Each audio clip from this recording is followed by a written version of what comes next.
Euzubillahimineşşeytanirracim. Bismillahirrahmanirrahim. Elhamdülillahi Rabbil alemin. Esselatu vesselamu ala seyyidina ve nebiyyina ve habibi kulubina ve tabibi nüfusina Ebil Gasani Mustafa Muhammed ve ala ehl-i beytihi tayyibine tahirin el-ma'sumin la siyema begiyetillah fil aradin Mevlana sahibel asri ve zaman. Salam əziz və möhtərəm müsəlmanlar. Bugünkü mövzumuz Peyğəmbərimizin haqqında olacaq. Bildiyimiz kimi bu günlərdə Peyğəmbər sallallahu aleyhin Allah Taala tərəfindən Peyğəmbərliyə seçildiyi gündür.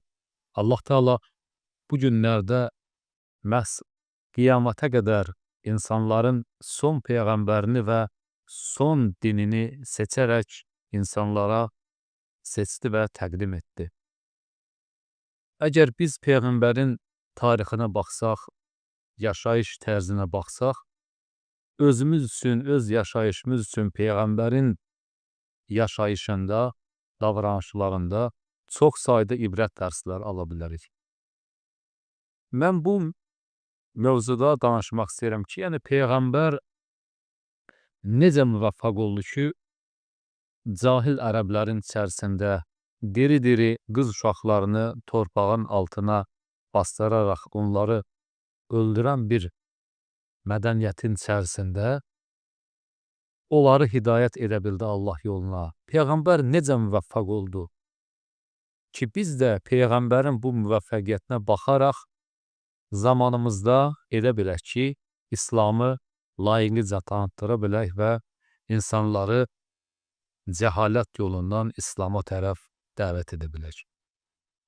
Allah Taala Quran-ı Kərimdə bir çox ayələrdə Peyğəmbəri bizə örnək kimi göstərir, nümunə kimi göstərir.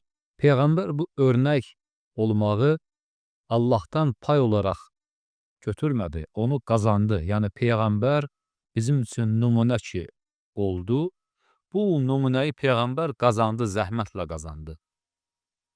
Biz baxsaq, Peyğəmbərliyə seçildiyi gündən çox sayda müşriklər tərəfindən, kafirlər və düşmənlər tərəfindən hücumlara məruz qaldı. Bəzən Peyğəmbərə dəli dedilər, bəzən Peyğəmbərə sehirbaz dedilər, bəzən başına Peyğəmbərin xordan, yəni evlərin başından Peyğəmbərin üzərinə kül atdılar. Və bu kimi əziyyətlər Peyğəmbəri həm dillə, həm də cism ilə Peyğəmbərin cisminə və ruhiyyəsinə təsir göstərmək istədilər, mənfi təsir. Amma Peyğəmbər yenə də yorulmadı. Peyğəmbərə yalançı dedilər. Çox sayda iftiralar Peyğəmbərə atdılar. Peyğəmbər yorulmadı.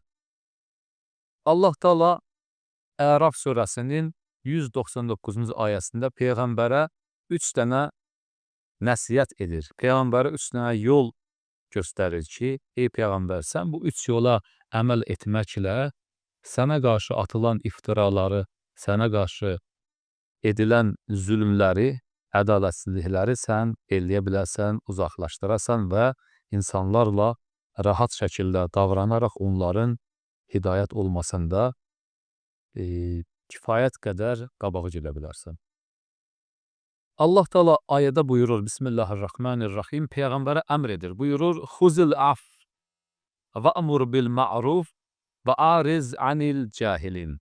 Ayənin tərcüməsi belədir. Ey Peyğəmbər, çalış əff yolunu, əff etmək yolunu tut. Və davamında buyurur, ikinci əmr budur Allahın, və əmur bil ma'ruf, insanlarla gözəl davranmağı öyrən və insanlarla gözəl davran. Və ariz anil cahilin, cahil insanlardan isə uzaq dur. Bu ayənin sadəcə olaraq tərcüməsidir.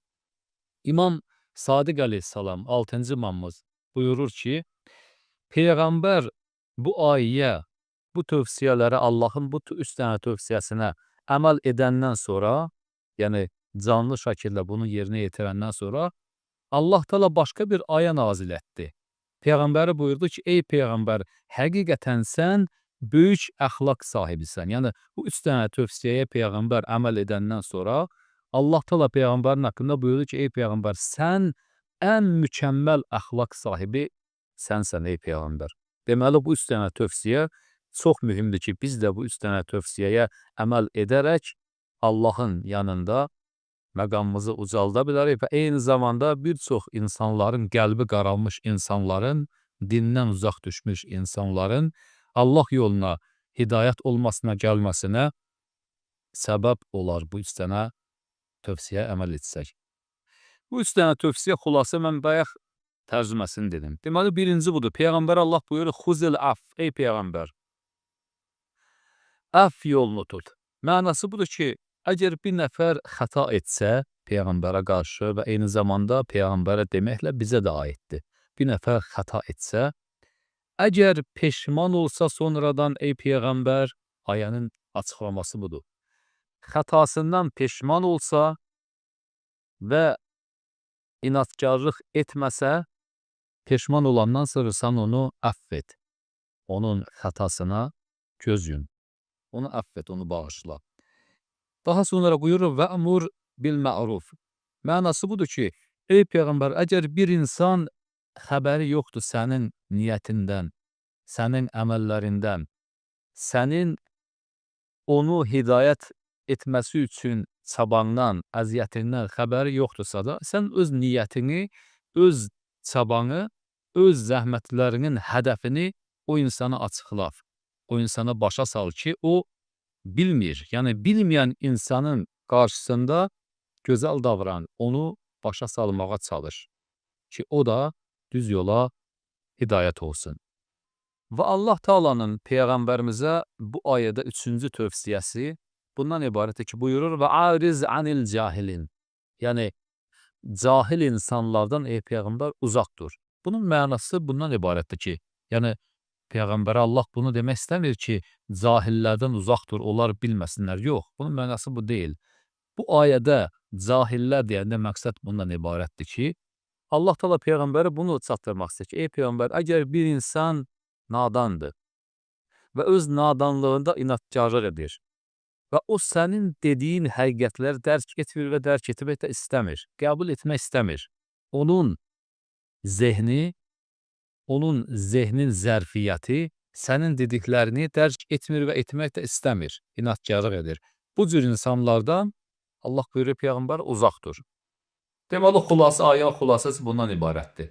Çünki mən bayaq dedim, peyğəmbərin peyğəmbərliyə seçildiyi günlər ərəfəsindəyik və biz gərək peyğəmbərimizi tanıyaq. Peyğəmbər necə müvəffəq oldu? Bu qədər kütləni az bir zamanda Allahın yoluna dəvət edə bildi. Bu qədər günləri savaşla keçən, zülm və haqsızlıq edən bir toplumu necə gəldi? Peyğəmbər ən yüksək əxlaq mərhələlərinə çatdıra bildi. Bu əməllərdən, bu işlərdən. Ayənin xülasəsi budur. Deməli, peyğəmbərlə müxalifət edən, peyğəmbərlə düşmənçilik edən 3 qrup insan olubdur. Onların bəziləri xətəkar olublar. Yəni, bilmədən, düşünmədən peyğəmbərə qarşı düşmənçilik ediblər, yanlış addım atıblar. Allah deyən, əgər bunlar peşman olsa və peşmançılıq içərisində olsalar, ey peyğəmbər, bunları əff et, bağışla. Bu ayə bizə də aiddir. Əgər bizə qarşı kimsə də xəta etsə və şərti də budur ki, xətasından sonra peşman ola həqiqətən. Peşman oldusa da dərhal gərək biz onu əff edək. İkinci dəstə peyğəmbərlə düşmənçilik edən insanlar o insanlardır ki, agahlıqları yoxdur.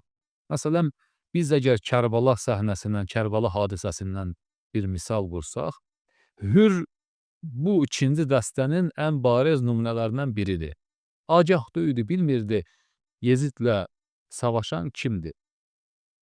Kərbala olayının ortasında bildi ki, Yezidlə mübarizə edən, Yezidə qarşı çıxan Peyğəmbərin nəvəsi Həzrət İmam Hüseyin əleyhissalamdır ki, cənnətlə müjdelənibdir. Yəni, İmam Hüseynin olduğunu bilən kimi agah deyildi. Bildi, xətasını başa düşdü. İmam Hüseyin də onunla görüşdü və tövbə etdi. Allah da onun tövbəsini qəbul etdi. Deməli, ikinci dəstə agah olmayan insanlardır ki, əgər bizim vəzifəmiz onların qarşısında budur ki, onları agah edək. Bir çox həqiqətləri bilmirlər. Gərək onları agah edək. Agah edəndən sonra qəbul edəndə biz onların yenə də xətalarını üstdən qələm çəkək, əfv edək onları. Və üçüncü dəstə insan o insanlardır ki, onların zərfiyyəti yoxdur. Nə qədər də insan onlara, elə də Peyğəmbərimizin özü onlara nə qədər nəsihət etdi, haqqı dedi, yenə də dərk etmək istəmədilər, dərk etmədilər. Allah buyurur, bu cür insanlardan uzaq dur. Uzaq durun mənası budur ki, da onlardan birinci, ikinci dəstə ilə davrandığınız kimi davranmayın. Onları əfv etməyin və də onları qoşulmayın. Sadəcə onlardan uzaq durun. Rəvayətdən nəql olunur ki, bu ayə Peyğəmbərə nazil olanda, bu üstəni tövsiyəni Allah Peyğəmbərə Cəbrail vasitəsindən çatdıranda, Peyğəmbər Cəbrailə dedi ki, ey Cəbrail, ey mənim qardaşım, bu üç dənə tövsiyəyə mən necə əməl edim? Mənə bir yol göstər ki, üç dənə bu tövsiyəyə mən əməl edə bilim. Cəbrail dedi ki, əgər istəyirsən bu üç dənə tövsiyəyə əməl edəsən, gərək aşağıdakı bu dediklərimə də əməl etmiş olasan. Əgər bunları əməl etsən, Allahın buyurduğu bu ayəyə əməl edə bilərsən. Birinci budur ki, buyurur, əgər bir nəfər sənlə əlaqəsini kəssə, sən çalış birinci addım at, ondan əlaqə qur. İrtibatı sənlə kəsdisə də sən ondan irtibat qur, irtibat yarat, əlaqə yarat. İkinci buyurur, əgər bir insan sənə zülm etsə, əgər sənin haqqını tapdalasa, sən çalış, onu əfv elə. O zülmünə görə ondan hayıf çıxma, ondan acığını çıxma. Zülm etdisə də zülmən cavab vermə. Və üçüncü budur ki, buyurur, əgər bir nəfər səni nədənsə məhrum edibsə də, bir zaman sənin nəyəsə də ehtiyacı olub, o insan sənin ehtiyacını qarşılaya biləcək vəziyyətdə, o qarşılamasa, onu yerinə yetirməsə, yəni sənin əlindən tutmasa, istər maddi, istər mənəvi fərqi yoxdur. Sən çalış, onu məhrum etmə. İmkanın olanda, onun sənə ehtiyacı olanda, onu məhrum etmə.